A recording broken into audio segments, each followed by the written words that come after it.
What's up guys, it's Bucky. Welcome to your 15th Java tutorial, and in this tutorial I'm going to be teaching you guys how to use methods with parameters.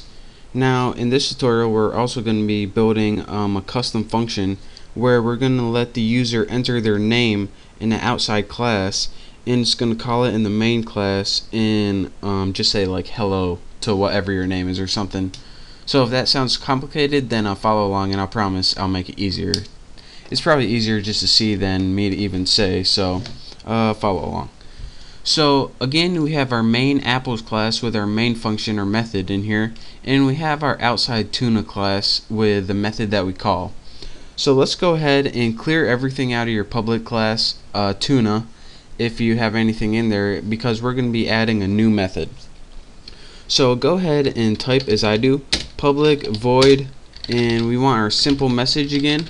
And instead of just adding empty parameters, this time we needed to take an argument in our parameters, and let's go ahead and make a string variable and call it name.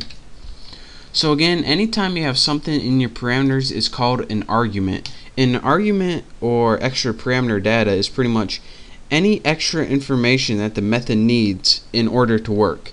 So let me show you guys what this method actually does, and you'll see why it needs extra data.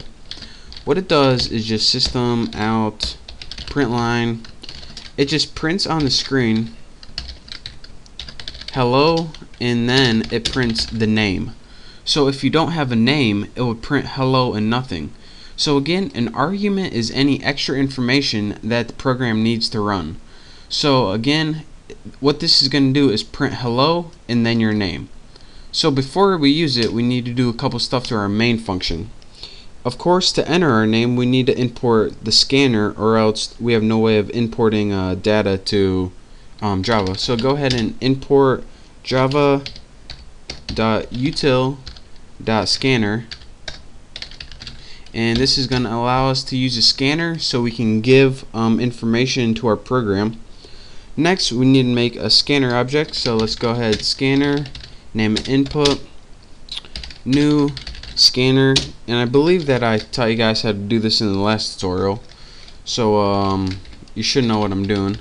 System in, and that's that for that line. That makes that we can use the scanner. Next, go ahead and do what we did last time and create a tuna object so we can use this object to get the information from the tuna class. We just need that empty parameters. Next, let's go ahead and print system out print line, spell it right, and we just want to write a prompt to the user so it knows what to do. Enter your name here. So this is pretty much the only thing that's going to go on right now. We now have text on the screen that says enter your name here. Now we need the next thing they enter to be stored in the variable name. So let's go ahead and make string name, so the variable name is equal to input next line. And I told you guys how to input integers using the scanners. Anytime you want to input a string, you use this next line method. So again, anything that the user enters is going to be stored in the variable name.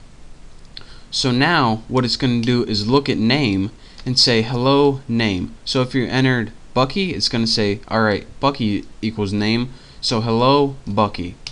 So now before we do that, we need to actually use that object to call the method. So tuna object, and go ahead and put your dot separator, simple message with your name parameters.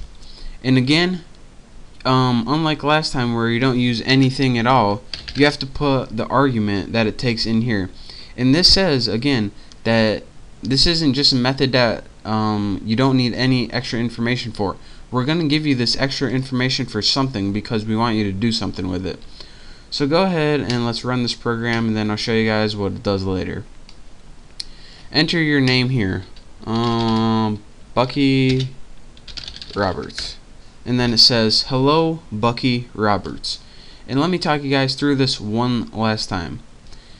We imported the scanner because that's how Java allows us to input stuff in the computer, like I typed in Bucky Roberts. Without this, I wouldn't be able to type in anything. Next, in our main function, we said, alright, we want to put this just allows you to use the scanner after you imported it. We next made an object because without an object we can't use anything in this class, as I taught you in the last tutorial. Next, we just put a prompt on the screen. We learned this like in the first tutorial. Just showed what we needed to do. Next, we put, alright, we have a variable called name. We want this to be equal to anything we type in. And that's so if you have different users that are using this program, it doesn't just type the same message. You can use it for a bunch of different users no matter what they type in for their name. Next, we said, alright, in the class Tuna, use a method called SimpleMessage that takes an argument of name. So it's going to go look at all the classes, find the one called Tuna, and find the method that's called SimpleMessage, and do whatever it says to do. And what this method says to do is say, alright, take a variable called name, which we already had, we just gave it to it, and then just print out hello, whatever the name is. So it says, alright, hello, Bucky Roberts. So that is how you use a method with a parameter, and that's what parameters do. It's just an extra bit of information that you might need to run a program. So again, that's your quick tutorial on how to use methods with parameters in a different class. So thank you guys for watching, and don't forget to subscribe to my channel for all my latest videos, and also check out my contests. So again, thank you, and I hope to see you in my next tutorial.